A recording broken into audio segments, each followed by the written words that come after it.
So your blonde bombshell here with a book review. I said it was going to happen, didn't I?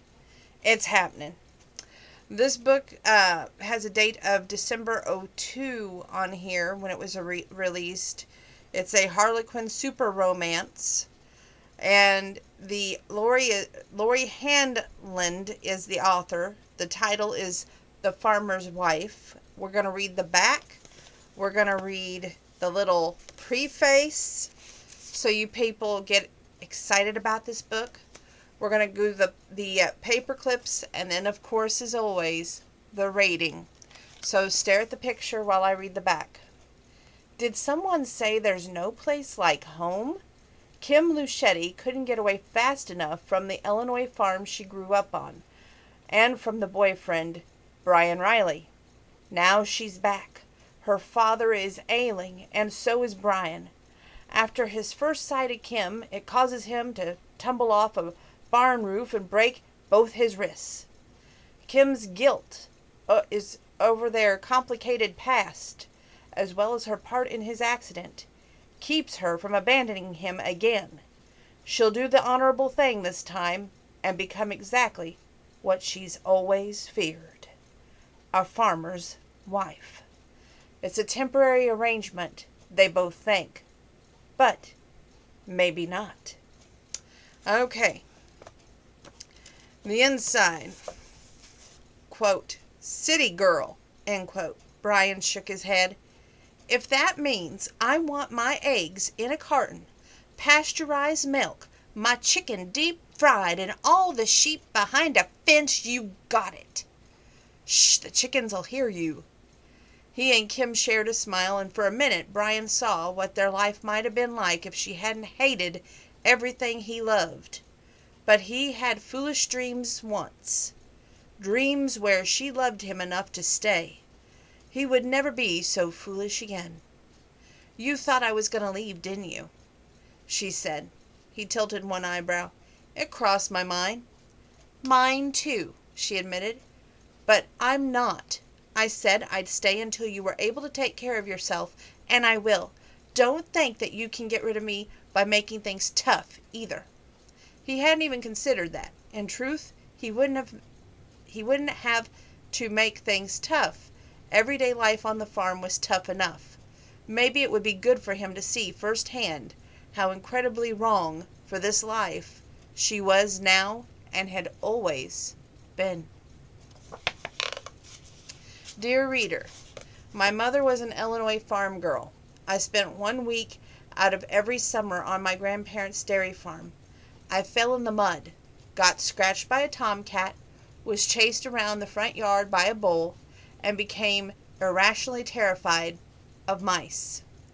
But all those summer weeks gave me plenty of fodder for Kim Luchetti's return to the family farm. From the minute I met Kim, a secondary character in the novel Leave It to Max, she intrigued me. Why did she party so hard? Why did she date only brainless bimbo boys? Why was her past such a well-kept secret? I discovered the answer to these questions and many more during the writing of The Farmer's Wife.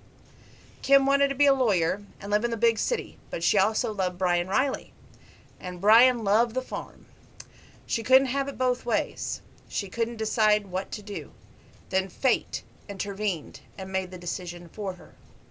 The Farmer's Wife is a story of Kim's journey home, with my usual array of quirky characters, both human and animal, as well as secondary love stories between Kim's parents, who start all over again after 30 years of marriage.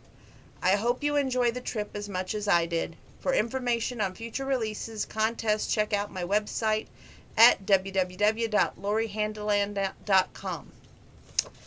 Okay, the first paper clip I'm going to take you to. Let me see what it's about, and then I'll try to set it up for you. Okay. Eleanor, which is Kim's mom, is going through midlife crisis. She doesn't really want to admit that she's going through midlife crisis because she feels like it's going to signal the end of her 30-plus year marriage, and that he will grow old of her and he'll want somebody who can have babies. So she doesn't want to share it with her husband. She shared it with her daughter Kim, who has come back to well, right now help Brian Riley, her ex, because when she showed up at his farm, he was so amazed by this event, he fell off the barn roof and broke wrists. This wrist and that wrist. So she's having to do all the work around his farm, mainly because her daddy told her it was the right thing to do. So, we're going to go over to page 216. I felt pushed into staying here, living the same life as you had. Even in school, the girls were cheerleaders and not basketball players. We took home ec, not shop. We were supposed to become teachers, nurses, or secretaries, never professors, doctors, or lawyers. She spread her hands, telling me I couldn't only made me certain that I could, telling me that I should only made me certain that I shouldn't. I'm sure having 5 older brothers had something to do with my attitude, but I wanted more. At least I wanted a chance to try. I didn't mean to push you. It was just I dreamed of having a little girl for a long, long time. I wanted to share what I knew. It was one of the few things that I had to give.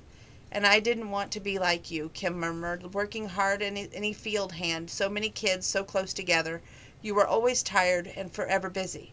I was a mom. It was a part of the job description. Kim took a deep breath and hesitated. Tell me, Eleanor insisted. It's time we got this out of both of us. Kim gave one sharp nod of agreement. Every time I fell, you told me I was too big to cry. When I asked to be rocked, you had somewhere else to be. Whenever I hugged you, you always pulled away first. Every word was like a needle to Eleanor's already sore heart, but she couldn't deny what she already knew to be true. I was overwhelmed, excited to have a girl, but a sixth child, Eleanor sighed. I was having so few memories of when you were a baby. I was hanging on by fingernails by that time. I felt more in control that you were out of diapers, and I wondered what had happened, the proverbial, where did time go? That's kind of sad that, took this time to, get these two back on track as mom and daughter. But it's a good story. It's a very good family romance, definitely is in there. I won't say that it's not. I would say 18 and older story. Anyway, let's get to page 223. Brian's throat was dry, so was his beer bottle when that happened. He managed a nod. I'm not much for talk, never have been. I figure if people don't know how you feel, then you haven't been showing them right. I should have kicked your butt back then, would have, but you were so busy kicking your own, I didn't have the heart.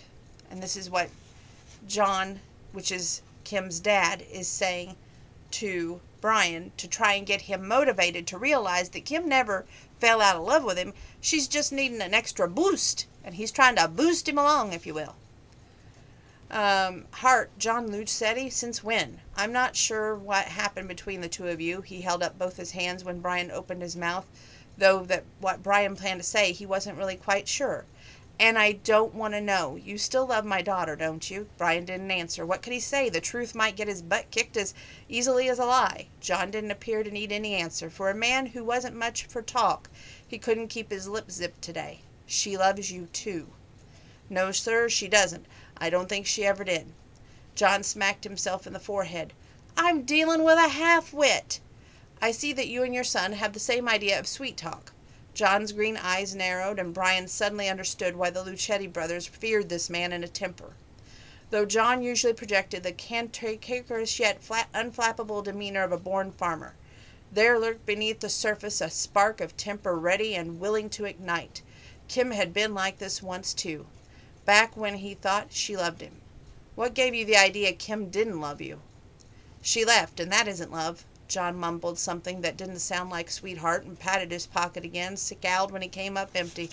She loved you then, and she loves you now. I know my baby girl. She's afraid. Of what?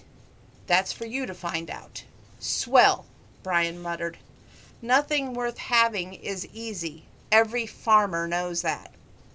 John climbed into the pickup. Without so much a goodbye, he turned the pickup truck around and headed for town, leaving Brian with plenty to think about. Kim had always been closer to John than anyone until Brian. He was quite sure that John did know his baby girl, but he did know the woman she had become.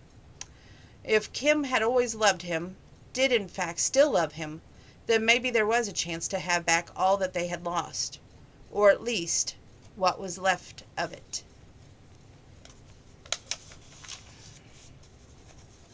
We move on. Next paperclip. Page 243. Okay. This is when it comes out that Ellie is telling John she's going through midlife. Okay. And John thinks automatically she's pregnant. He started and stared. Not love you, not love you. His voice got higher and louder with each repetition. You and Brian are two of a kind. Brian doesn't think you love him either? I thought that was cute.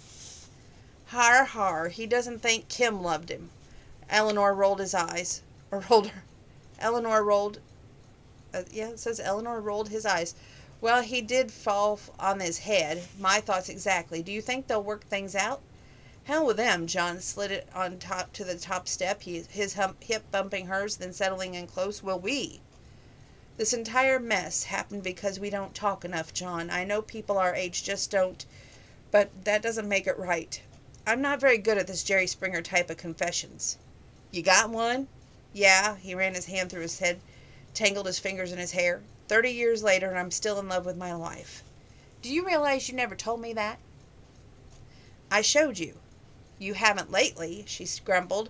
His palm settled on the back of her neck, and he drew her to him. I can fix that. Eleanor's heart fluttered the same way it had for over 30 years. He touched her cheek with his worn and weathered thumb, then gave her everything she ever wanted all over again. I love you, Eleanor.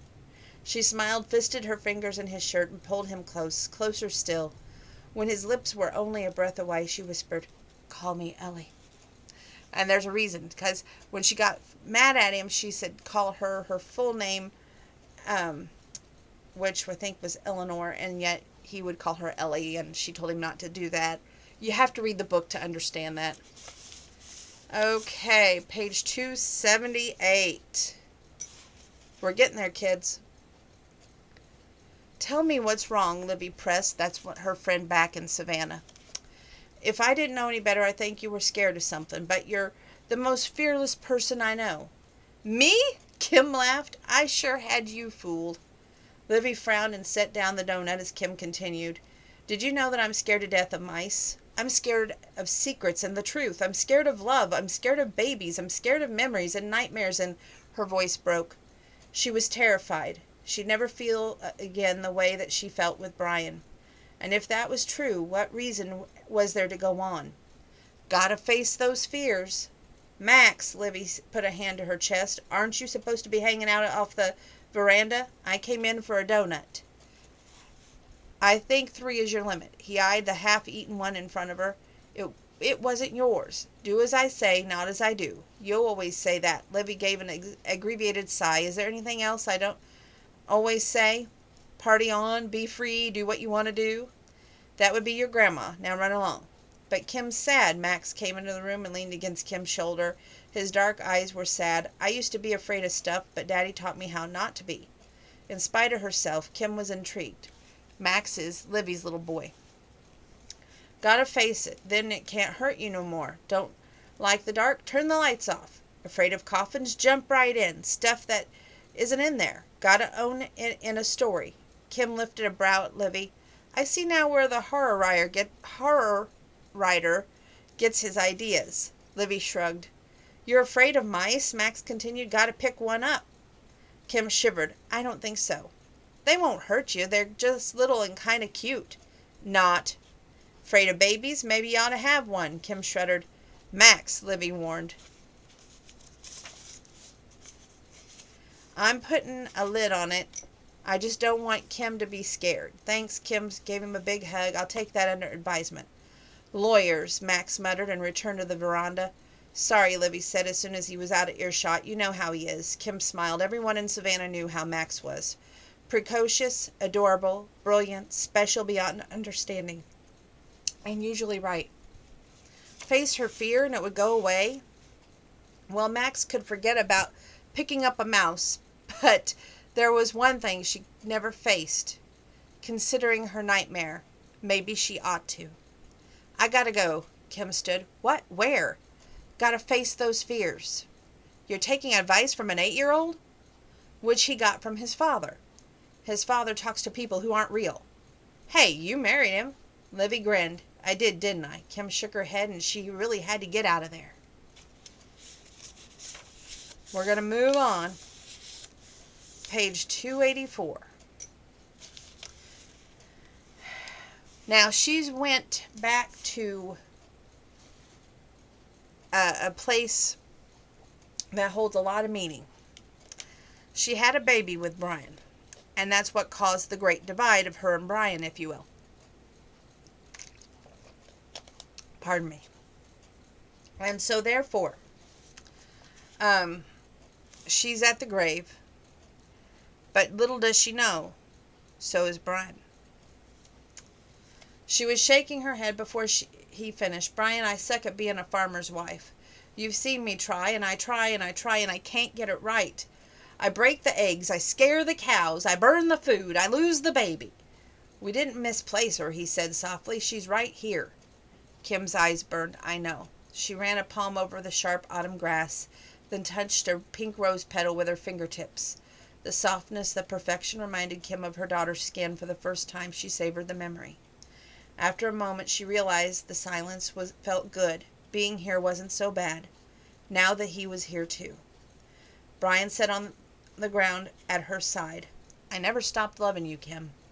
The sense of peace evaporated on the unseasonably warm wind. She didn't want to hurt him anymore, but she didn't think that she was going to be able to stop it. It doesn't matter, she managed to say. Love is the only thing that does matter. Love can't bring her back. Is that what you want? Yes, I want her back, Brian. And that's one thing I can't give you. But I can give you more children, and we can fill up that house if you want. You think I want another child that will make me forget the first one. Of course not, but you've got to go on. We could have a life if you would let her death go. I can't. Why? Because it was my fault, she shouted, her heart pounding with fear and anger. Kim breathed deeply, and the urge to scream or cry both passed. She died because of me. What are you saying? The confusion in his voice did not quite mask the suspicion. Kim braced herself when her eyes met Brian's, when she finally told him the truth. I didn't want to stay in Gainesville. I didn't want to marry you. At least, not yet. I wished her gone. Kim returned her attention to the headstone. And then she was. You wished? Kim fought not to cringe at the incredulity, I can't say this word, incredulity in his tone. He couldn't believe that she had been so heartless and selfish, which only made two of them. She nodded. Every single night, until it happened. Brian laughed, startling her. Wishing doesn't make something happen. I know that here, she tapped her head, but here, she touched her chest, not so much. That's why I couldn't stay. You wanted her so badly, and every time I looked at you I remembered, and I resented her, and I resented you. You were 18 and confused, so was I. No, from the moment you heard we were having a baby, you knew what to do. You knew what you wanted. But I didn't stop to think about what you wanted, and that was my mistake. I had to take care of you both, to make everything all right, and in doing that I trapped you in the life that I wanted. She felt trapped, but she had no one to blame but herself. You were really as trapped as I was, Brian. Not really. I was scared, but I was happy. She smiled, remembering that she loved him. Why she loved him still. You were so sure of everything, so confident, so certain. All you ever needed was your farm, a wife, and some kids. Simple, beautiful dream, and that I couldn't give it to you. Not then and not now. Fine, what can you give me, love? I'll take it. He jumped up and held out his hand. Let go. She stared at him, wary. Go where? Anywhere you want. Wherever will make you happy, I'll love you, and screw the farm. You don't mean that. I don't? You think that I'm going to let some grass and a few cows keep me from being with you? It's not the farm. It never was. You haven't been listening to me. I can't give you children, Brian, and you deserve them. He let his hand fall back to his side. Can't or won't. Both to go through that again. She stared at the grass as a cold sweat sprang up on her skin. Just the thought paralyzes me. Silence fell between them for several moments. Then Kim murmured, Do you remember when they made me hold her? Yeah, Brian whispered. One of the paramedics who had answered Brian's frantic 911 call had also been a midwife. She insisted that Kim needed to hold the baby or she'd never get over the loss. Kim had never gotten over it anyway. When I held her, I wanted her, and all I could think of was it was too late. I'd been too selfish, and she was the one who paid the price. I can't forgive that for myself, Brian, can you? I should forgive you for being a child and frightened. I should forgive you for something that wasn't your fault. No matter what you might think, when it's dark and you're all alone, you didn't kill that baby, Kim. Miscarriages happen all the time.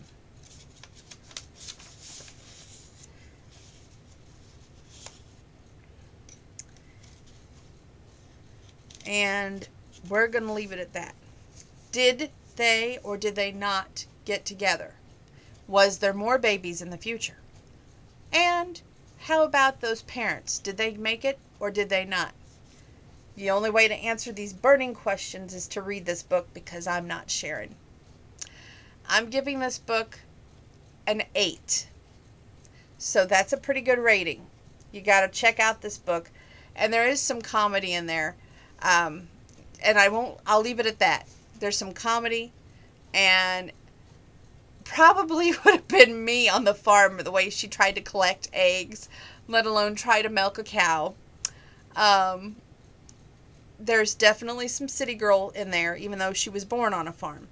So sometimes maybe you're just misplaced and you don't even know it. Again, that's the book. 8 is the rating.